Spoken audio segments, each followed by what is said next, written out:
Hello, and welcome to Phil Brown's Computer Networking Lab. You're watching the instructional video called Group Policy Management.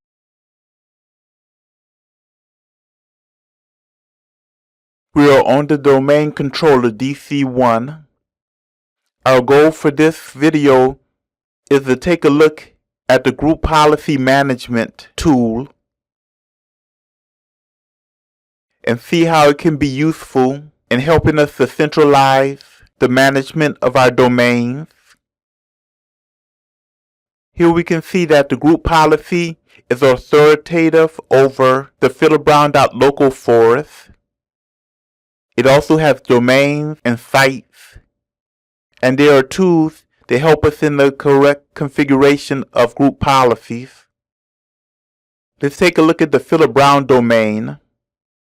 We can see that the organizational unit for the domain controllers is here. Notice the icon with the book in it, as opposed to the icons without books in the Active Directory. And we can also see a list of the group policy objects. Let's take a quick look at the Active Directory users and computers to compare.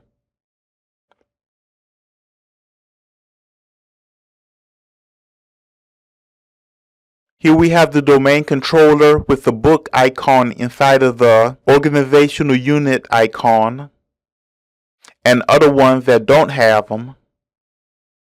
Let me create an organizational unit to demonstrate how we can apply group policy to it.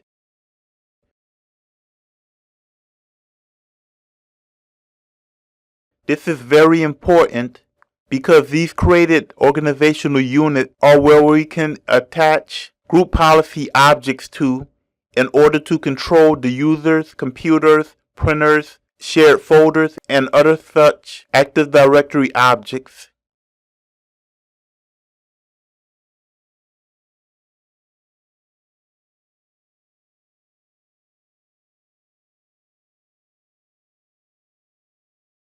Okay, that's enough objects for now. Let me refresh the philibrown.local domain, and we can see that the objects will appear automatically. We can attach group policy objects to these containers in order to limit or control the objects contained inside of them. I'm creating a new group policy object to demonstrate how this could be done.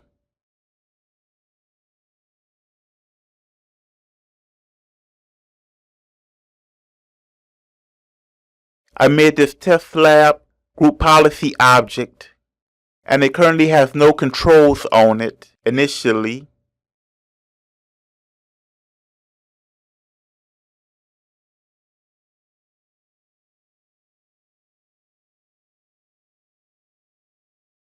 Now I'm about to edit the group policy object.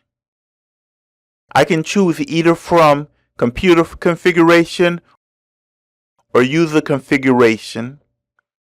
It's the best practice only to make changes only in one of these two areas. For this example, I choose the computer configuration.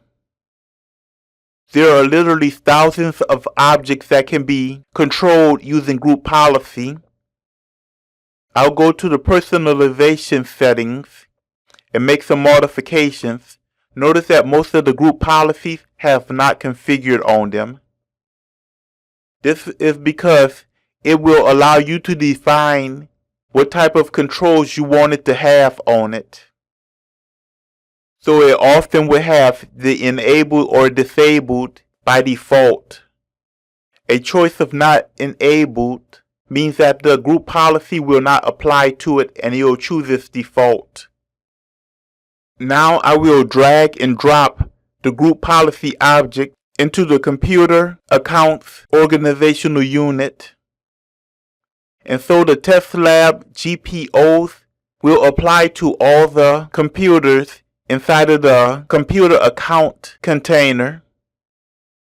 Let's take a look at the settings tab of the group policy object, we can see that the changes that we made can be found relatively easy.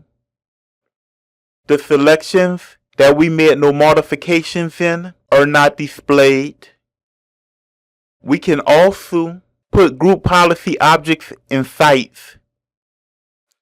But since this is normally not done, Microsoft has made it a little bit more trickier. You first have to right-click on Sites and choose Show Sites, and only then will it show you the sites that you asked for. From then on, you can add the group policy object to them. We could choose to create a link to an already existing container, but usually this is a bad practice because all GPOs should be tested before using them.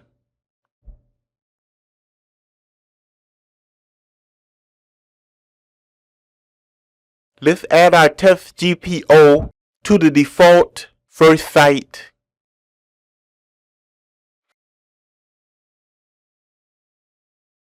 Now let's create another group policy object.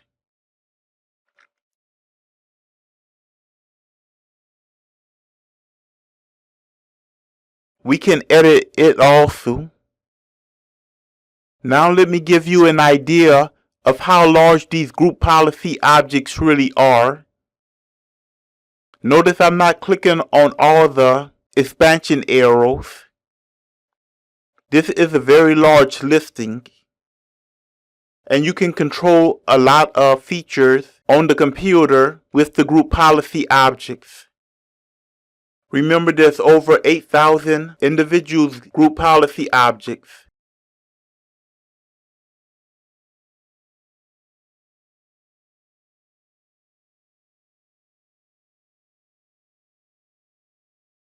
We saw how group policy management could be useful in helping network administrators control the domain. I hope this video has been informative, and I thank you for viewing.